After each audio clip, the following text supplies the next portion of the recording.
Pessoal, então aqui o terceiro exemplo de laminação. Então, calcule a força de laminação por passe para uma chapa de alumínio que é laminada em 2 passes sequenciais, sendo dados as seguintes informações. Tá? Então é uma chapa de alumínio que ela vai passar pelo primeiro passo de laminação, pela primeira cadeira de laminação, e depois esse material passa na sequência por mais uma cadeira de laminação. Tá? Então é dado a altura inicial do material, a altura na saída do primeiro passe e a altura na saída do segundo passe, o coeficiente atrito do material com os cilindros, o raio dos cilindros, a largura do material na entrada, a largura do material na saída do primeiro laminador, a largura do material na saída do segundo laminador. É dado a tensão de escoamento inicial do material, 59 MPa, e é dado a equação para descrever como é que se comporta a tensão do material conforme ele vai encruando, tá? Então aqui, simbologia para deformação verdadeira na literatura alemã, ou isso aqui na inglesa, tá?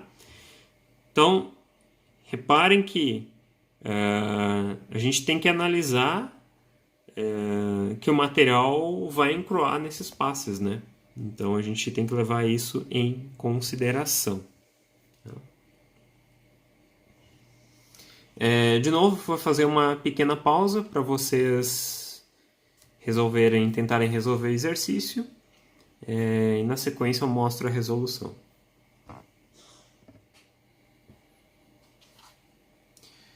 Pessoal, segue então a resolução agora do exercício, tá? Então, a gente vai ter que calcular a força em cada passe. Então, lembrem que eu dei 2 modelos, um para laminação a frio e outro para laminação a quente. Como o exercício não fala que o processo é feito em alta temperatura e ele inclusive dá a equação que indica encruamento do material, então a gente assume que é uma laminação a frio e utiliza então um modelo de Ford para resolver esse exercício. Então, a gente faz uma sequência de passes, tá?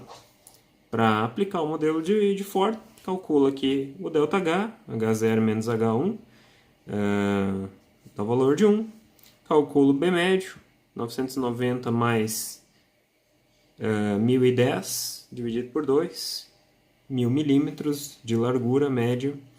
Calcula o arco de contato do primeiro passe, raiz do raio do cilindro vezes ΔH, 13,4 milímetros. E lembrem que existe um fator F1 no modelo do Ford, tá? Então, para isso a gente tem que resolver essa equaçãozinha aqui, tá? Do μ vezes raiz do raio do cilindro dividido pelo H1, tá? Pela altura de saída, tá? Do processo. Isso vai dar um valor de 0,5. E tem que ver a deformação nesse processo. Então, logaritmo natural de H1 sobre H0, ln de 9 dividido por 10. Isso, já transformando em porcentagem, dá 10,54%. 10% aproximadamente. Tá? O sinal aqui podem desprezar porque a laminação envolve esforços compressivos, então as deformações são negativas, mas ali na curva ali no gráfico ali para a utilização do modelo de Ford tá os resultados em módulo, digamos assim. Tá? Utilizando então esses valores aqui, no gráfico a gente obtém um F então do primeiro passe igual a 1. Tá? Então com isso a gente acha a tensão de conformação do primeiro passe. Então lembre que o modelo tem a constante de 1,15 vezes a tensão de escoamento, tá?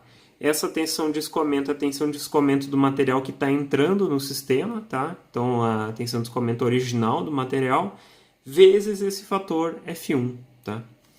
Nesse caso aqui, a tensão de conformação 1 vai ser, então, 1,15 vezes 59 vezes 1, que é o fator F1, vai dar, então, 67,85 megapascal.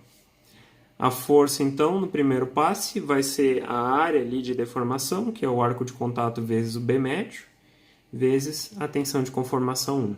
Então, F1 igual a 3,4, que é o arco de contato, vezes 1000, que é o B médio, vezes a tensão de conformação. Isso vai dar um valor, então, de 909 kN, tá? No primeiro passe. Segundo passe, a gente calcula da mesma forma. ΔH, H1 menos H2, 1 milímetro. B médio, 1010 mais 1030, dividido por 2, 1020 milímetros. Cuidado aqui, tá? Esse modelo do Ford, ele leva em consideração, como é um processo de laminação a frio, ele é um modelo para aplicação em laminação a frio, ele leva em consideração que o material está encruando, tá? Então, quando a gente calcula a deformação aqui, é importante a gente calcular a deformação total, ou seja, considerar a deformação do primeiro e do segundo passe, tá? Então, eu vou colocar ainda aqui a minha altura inicial é 10, tá? E não 9, tá?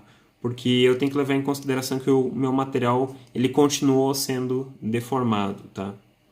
Então aqui, logaritmo natural de 8 dividido por 10, isso aqui dá 22,31%, aproximadamente 20% ali no gráfico.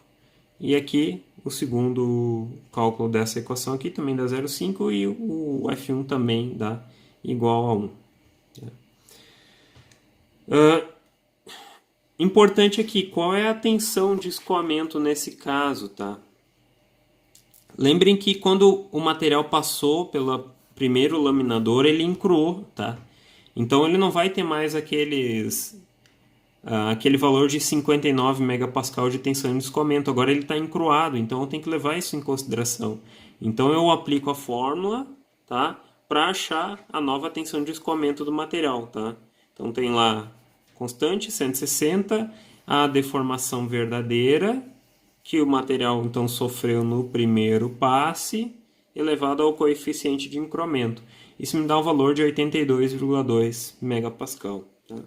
Pego esses valores encontrados, então, jogo na fórmula, calculo uma tensão de conformação 2 de 94,5 megapascal, e um F2, então, para esse passe de 1.292 kN. Tá? Então, encontrado aqui as forças de laminação em cada passe. Pessoal, aqui o último exemplo, então, da parte de laminação. Então, esse exemplo utiliza os dados do exercício anterior, que é aquele, então, onde a gente calcula a força de laminação em cada passe, tá? Então, os dados são esses. E bom, vamos lá. Então, com base nos dados da questão anterior, determine qual deve ser a velocidade de rotação, em rotações por minuto, dos cilindros da segunda cadeira de laminação. Então, observe que a velocidade inicial é de 1 metro por segundo. Tá?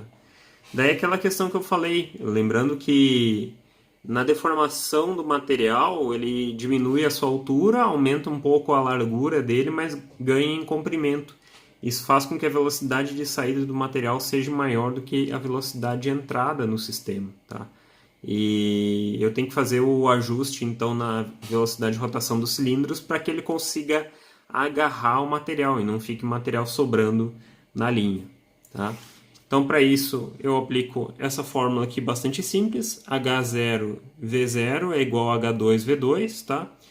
Então, minha altura inicial era 10, velocidade inicial dada de 1 metro por segundo, igual a altura na saída do segundo laminador, de 8 milímetros, vezes o V2.